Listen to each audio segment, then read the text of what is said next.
So I've been getting a lot of comments lately. What is it like to film an episode of Get to Going? And obviously it's a lot different than when I'm in my kitchen and filming a recipe for everyone. We have an entire production crew, which for me is awesome because I don't have to film anything and I don't have to edit anything. I just get to be on camera. Let's take a look at some of the behind the scenes from the Tennessee episode of Get to Going. Every episode starts at Minneapolis-St. Paul Terminal 2 and we fly to our destination.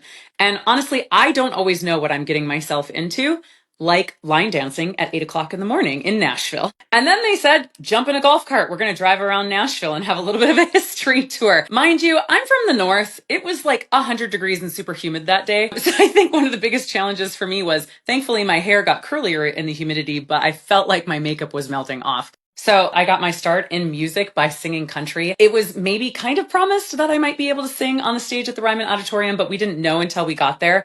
And so I have to admit, I kind of had like my little singer moment of 2 cameras filming me and a photographer walking out onto the Ryman stage and getting to sing whatever I wanted, even if it was a cappella. It was a lot of fun. And I was like living my best life that day. Oh, check out those acoustics, don't you know? This is the whole crew that comes with me. There's a team of 2 from Sun Country. And then from Skylab's production, it's a team of 3, a photographer. And then my friend Christine is kind of like my assistant. She kind of makes sure my clothes look good and I don't have lipstick on my teeth. Day 1, we were out filming all day in the hot sun. We had a bit of a dinner break and then we had to kind of recharge our batteries and go back out to Broadway. I've never been to Nashville. I had no idea what to expect. I could not believe how many people were out. It was a Tuesday evening. It's already too loud. What are they making me do? I walked up to Bootleggers first and I said, my crew is bringing me my ID. And he's like, oh, okay. And then Sam walks up with the radio on. He's like, Amber needs her ID. And then like somebody comes running with my purse that does have my ID. The bouncer, he's just like, oh, you really do have a crew. I don't think he believed me. Because, like, do I look like a person in Nashville that's got a crew following them somewhere? I look like a middle-aged woman from Minnesota. So, transition, we drove to Chattanooga, which is about a 2-hour drive. And our first stop was Raccoon Mountain Caverns, where the day before I was wearing a beautiful dress and cowboy boots and singing in the Ryman Auditorium. And then I'm cave spelunking with a full face of makeup.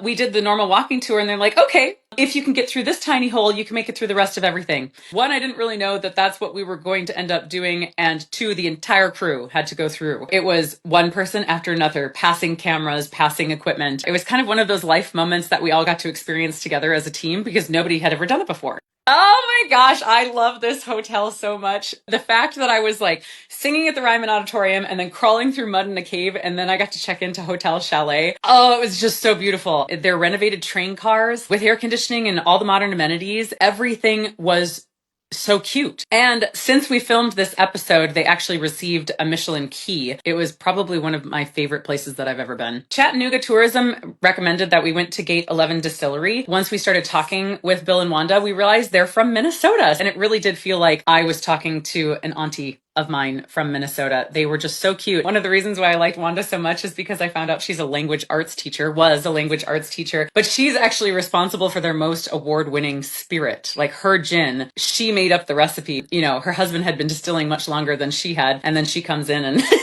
takes all the prizes, I guess. It's just such a cute part of their story. So true behind the scenes production, my producers were talking with Chat Taste, and about 2 hours before we actually went to the location to film, she was already doing something else for some moms in the area, and she was like, yes, please come. I've got plenty of food. It was the true definition of Southern hospitality. Brianna at Chat Taste just made it happen for us. So it was tiny teenies and appetizers that go with the alcoholic beverage, which were all divine. I mean, I don't know if you guys know this about me, but I don't really drink that much. So I would have a sip of each one and just kind of scoot it to the side because there was like 8 courses. There was no way I was going to make it through the night of filming if I drank all 8 courses. I wanted to. They were delicious, but I gobbled up the food and passed the alcohol off to some friends.